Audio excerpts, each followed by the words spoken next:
Là, pour vous présenter un projet qui est vraiment un projet d'exploration, une aventure dans laquelle on s'est embarqué sans savoir où est-ce qu'on s'en allait. On savait où est-ce qu'on voulait aller, mais on ne savait pas exactement est-ce qu'on va pouvoir arriver là où on veut aller, puis comment on va y procéder. Donc notre projet s'appelle Formation Méthode. Et puis le but du projet, c'est vraiment comprendre si on veut créer des formations en métavers, quelles compétences est-ce qu'on aura besoin, que ce soit des compétences techniques ou bien des compétences de conception, d'expérience d'apprentissage, donc vraiment, et puis de collaboration et tout ça. Donc vraiment comprendre quelles sont les compétences dont on a besoin pour créer des expériences d'apprentissage de ce côté-là. Et puis, notre projet, il est en collaboration entre ma chaire dont je suis titulaire. Donc, moi, je suis titulaire d'une chaire clé. Donc, c'est une chaire de leadership pour l'enseignement sur les pratiques pédagogiques innovantes en contexte numérique, avec la bibliothécaire. Donc, on avait Catherine et puis Andréane, qui était notre experte contenu et puis qui était notre cliente. Et puis, vraiment, c'était elle qui nous guidait dans tout ce qu'on avait besoin de comprendre dans la bibliothèque. Et puis, elle avait la demande très précise que Catherine va expliquer tantôt. Et puis aussi avec la compagnie StellarX qui nous a fait comme don le logiciel avec dans le concepteur pédagogique chez OVA, qui est la compagnie qui a développé StellarX. Donc StellarX, en fait, c'est une solution pour concevoir les simulations en réalité virtuelle par ordinateur. Ce n'est pas de la vidéo 360, c'est vraiment de la réalité virtuelle faite par ordinateur.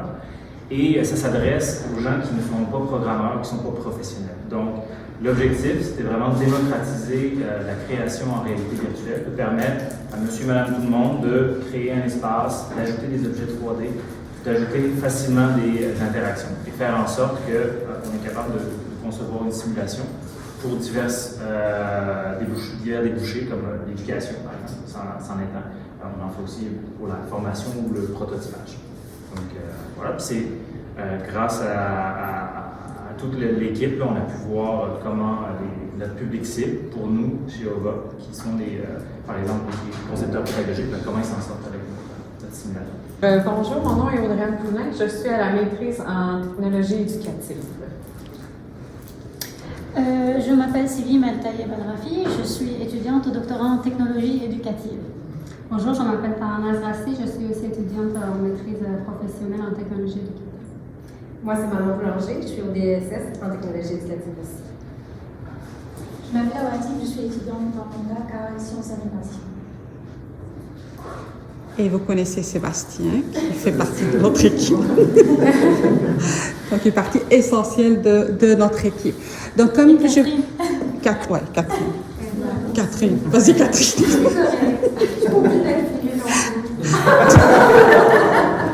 Il y a aussi notre collègue Eduardo qui est à Montréal, qui a travaillé à distance pendant tout le projet avec De Nadia, Andréane et moi, on se posait la question qu'est-ce qu'on pourrait dans les formations de la bibliothèque, qu'est-ce qui serait mieux adapté à la réalité virtuelle? C'était pas évident parce que souvent nos formations c'est plutôt intellectuel, chercher dans une base de données, tout ça. Mais on a pensé toutes les deux, sans se le dire, à trouver un document sur les rayons. Parce que ça implique un mouvement. Ça, en plus, pour les étudiants, souvent, ça n'a pas lu une cote non plus. Donc, c'est trouver un document sur les rayons à partir de Sophia, à partir de la notice, donc comprendre les localisations aussi, puis comprendre aussi la lecture d'une cote.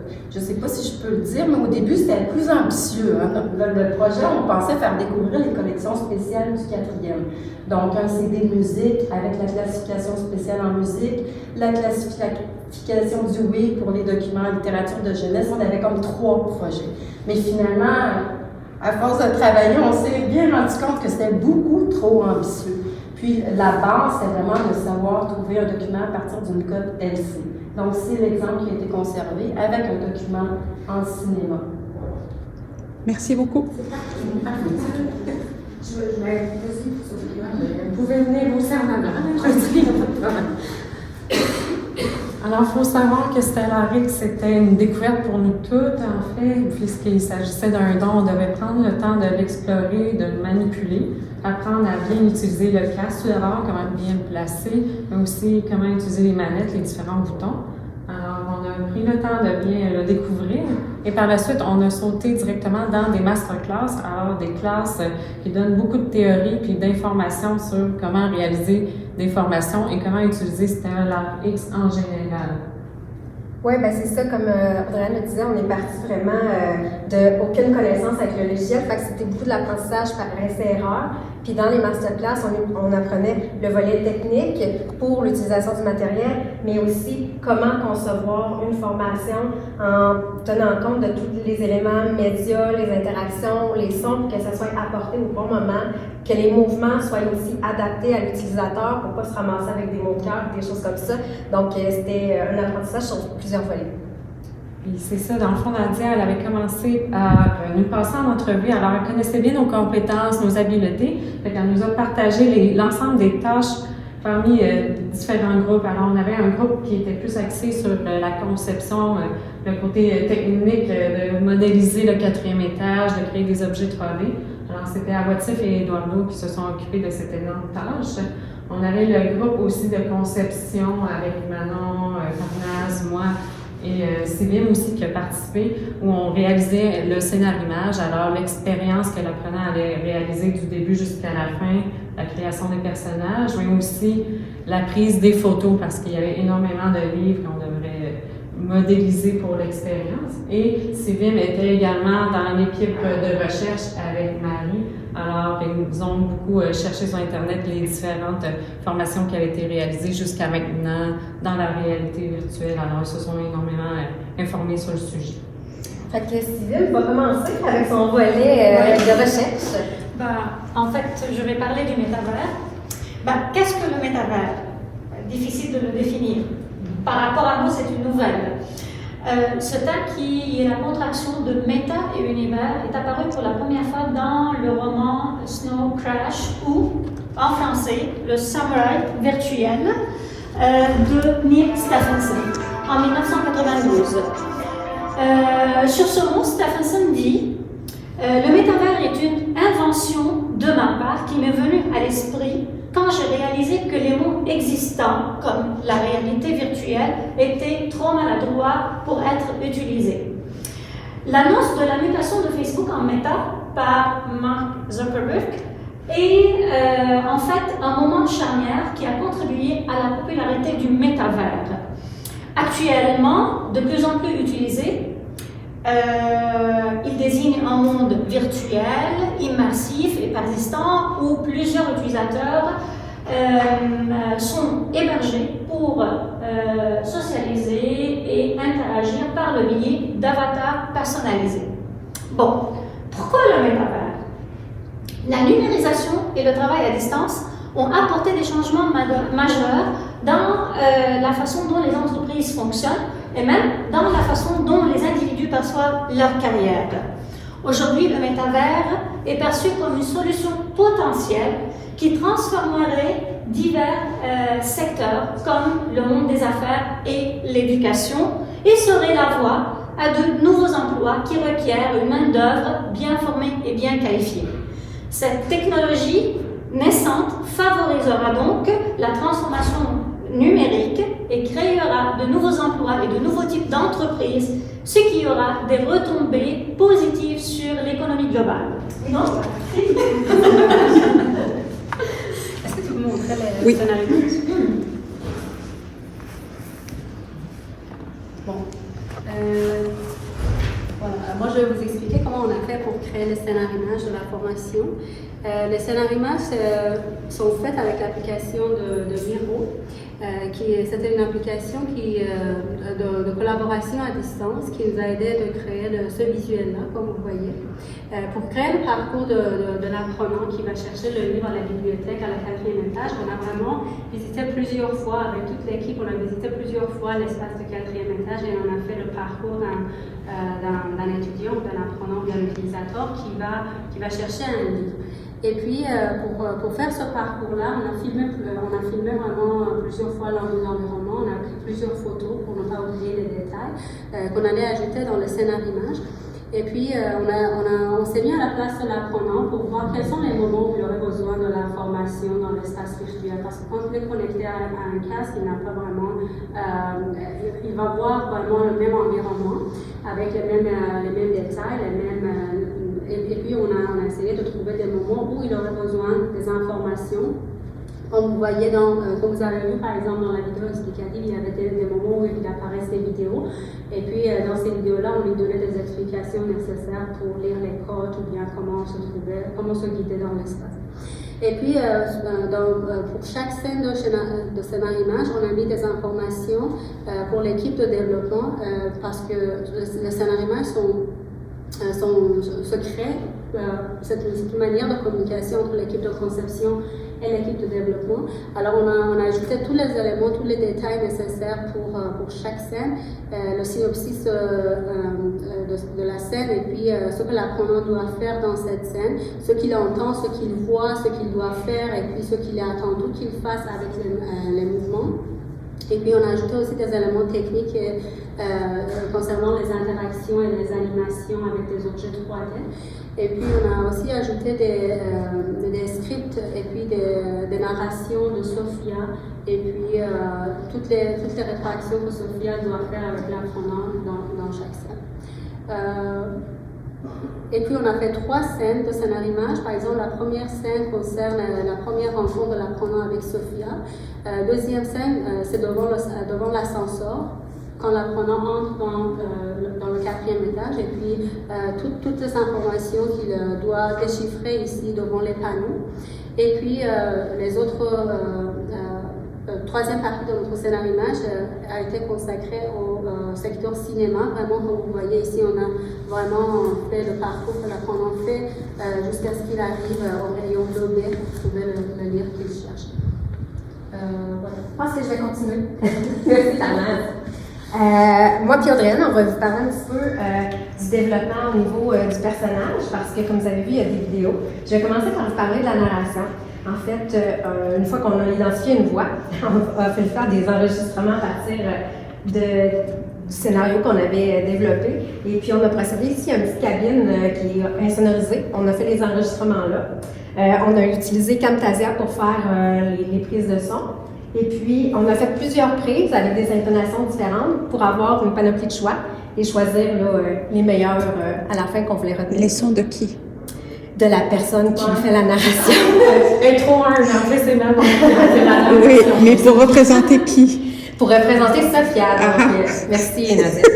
En fait, oui, c'était intéressant parce qu'on voulait intégrer un personnage pour être en interaction avec l'apprenant. Puis, on a la chance d'avoir déjà un personnage existant dans le moteur de recherche à la bibliothèque qui s'appelle Sophia. Et elle a déjà une identité, voyons, je vais te le dire, une identité qui est déjà existante. Fait qu'on a parti de cette identité-là. Alors, là, je suis rendue à la narration. Fait que je pense que j'avais fait le tour. Narration, c'est ça, la prise de voix, mais il faut savoir aussi qu'il faut toujours corriger quand même la narration. Il peut y avoir des bruits ambiants, tout ça. Alors, on a utilisé un logiciel gratuit qui s'appelle Audacity pour normaliser le tout, réduire les bruits. Et aussi, on a utilisé Audition, qui est dans la suite d'Adobe. Exactement. Et par la suite, si je reviens au personnage de Sophia, il était existant, mais on n'avait pas le personnage en vecteur ou dessiné pour qu'on puisse le modéliser comme on voulait. Donc, on a utilisé un logiciel qui s'appelle Illustrator, de la suite Adobe, et on a redessiné ce personnage-là pour pouvoir y ajouter des éléments qui étaient essentiels pour nous, dont une bouche avec différents mouvements pour pouvoir faire parler Sophia. Pour son animation, oui, alors pour l'animation, un autre programme de la suite Adobe qui s'appelle Character Animator. Alors l'animation de personnage, ça nous permet de prendre une image qu'on a créée et de lui donner une certaine forme, une certaine posture. Alors ça devient en quelque sorte une marionnette qu'on peut manipuler, la faire bouger. Ça utilise beaucoup la reconnaissance faciale, mais aussi la reconnaissance sonore. Alors on allume la webcam. Et par la suite, en parlant devant notre écran, le personnage qu'on a décidé va reproduire les mouvements de la bouche, mais aussi les mouvements du corps si on lui donne des bras, entre autres. Alors, avec ça, on pouvait enregistrer notre personnage qui faisait l'ensemble de la narration et ensuite l'importer dans un autre logiciel de montage vidéo. On a choisi d'utiliser Camtasia, qui est un logiciel qui est payant, mais quand même pas tant dispendieux par rapport à d'autres choses qui existent sur le marché, puis on était certaines personnes à y avoir accès. Fait qu'on a utilisé ce logiciel-là pour importer Sophia, pour importer la narration avec Sophia et importer aussi des sons ambiants des images, faire le montage vidéo, ajouter des effets et tout ça. Donc, Camtasia nous a permis de tout prendre nos ressources, le média, pour faire notre montage. Dans l'environnement 3D? Awad? Oui, Awadi. Et non la moindre. Puis, moi, je m'appelle Awadi, je travaille à distance. Je travaille avec Eduardo, lui, il est à Montréal. Il travaille avec moi sur le volet 3D. Donc, on a fait de reproduire l'environnement en 3D dès le 4e étage. En fait, on a pris le plan original de l'étage, du 4e étage, puis à partir de ce plan-là, on a pu reproduire l'étage. Puis après, on a utilisé le logiciel qui s'appelle Maya pour construire tout ça, les murs et les assets en général. Puis après, on a aussi utilisé le logiciel Blender pour continuer le travail au niveau des petits assets, puis les textures aussi. Puis, donc, tout l'environnement était vraiment créé à partir de zéro.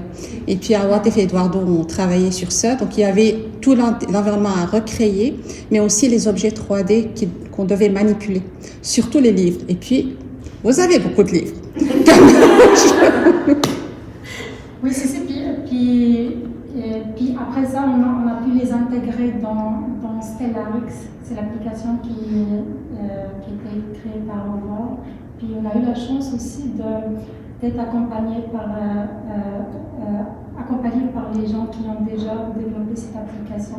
C'est vraiment pour donner l'idée, pour comprendre que le fait qu'on voulait faire une expérience qui est réelle, n'est-ce pas, pour que les personnes, les apprenants se retrouvent dans l'espace. On ne pouvait pas prendre n'importe quel espace et puis juste mettre des livres et puis des étagères. On voulait vraiment recréer cet espace-là. C'est pour cela que ça a pris le travail que ça a pris pour le faire.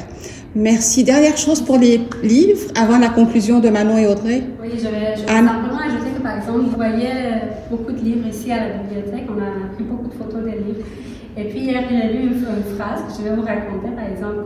Quand vous voyez un rendu en réalité virtuelle, vraiment, il y a un beau travail derrière ça concernant l'organisation des données. Alors, chaque élément que vous voyez ici, c'est un donné. Alors, on a pris des photos de tout ça, de tous les éléments qui se trouvent dans cet espace-là. On les a classés, on a modifié les images avec les applications comme Photoshop ou Photopea, alors les applications auxquelles on avait accès. Et puis, à partir des images qu'on avait créées, l'équipe de développement a pu créer des objets 3D, comme par exemple, là, vous voyez des livres comme un objet 3D, donc on peut le manipuler. Mais il y a aussi des blocs de livres, ici par exemple. Ce sont des objets qu'on ne peut pas manipuler, mais on aurait dû créer des blocs pour ces livres-là. Et puis, c'est ça. Pour encore une fois rendre la chose la plus réelle possible et puis pouvoir vraiment... Et puis le but de tout ça, c'est voir, OK, si on veut le faire, qu'est-ce que ça prend? Combien de temps ça prend? Quel effort ça prend? Quelles compétences ça prend? Vraiment comprendre... Si on veut vraiment embarquer dans une expérience comme ça, parce que c'est pas parce que la réalité virtuelle existe qu'on va aller transformer toute nos formations de telle façon. C'est aller chercher, comme aussi Catherine l'a dit, okay, quand est-ce que c'est vraiment une valeur ajoutée d'avoir une expérience immersive. Et puis, donc, c'est pour cela on est rentré dans tous les détails pour aller chercher, OK, qu'est-ce que ça prend pour le faire, le temps, l'investissement et tout ça. Pour conclure... Je pense que tout à l'heure, Catherine avait déjà abordé le sujet. C'était très ambitieux au départ, mais il faut se rappeler que nous, on partait de zéro et dans notre tête, tout était possible. Bien, on a appris au fur et à mesure qu'il y a beaucoup de possibilités, mais il y a beaucoup de contraintes aussi. Puis à un moment donné, il faut savoir se repositionner, puis faire les choix, prioriser, puis aller à l'essentiel de ce qu'on peut faire parce qu'on voulait quand même livrer quelque chose de qualité et tout ça. Puis d'aller chercher l'objectif principal. Donc, de là, on a dû revoir nos objectifs. Il faut savoir aussi, on a tendance à tomber plus rapidement dans les capsules vidéo, alors vraiment expliquer, montrer de la théorie, alors que la réalité virtuelle, qu'est-ce qui est beau dans tout ça, c'est de faire de l'application, d'expérimenter, de se déplacer dans l'environnement. Alors, on devait vraiment quitter les vidéos théoriques, les placer de façon stratégique pour pas créer un surplus cognitif chez l'apprenant non plus. On veut pas le décourager de réaliser la formation. On veut vraiment qu'il découvre le 4e étage, à quoi ça ressemble, puis qu'il puisse à la toute fin se dire, si je cherche réellement ce livre-là, je suis capable d'aller le prendre au 4e étage dans l'espace, le véritable espace de la bibliothèque.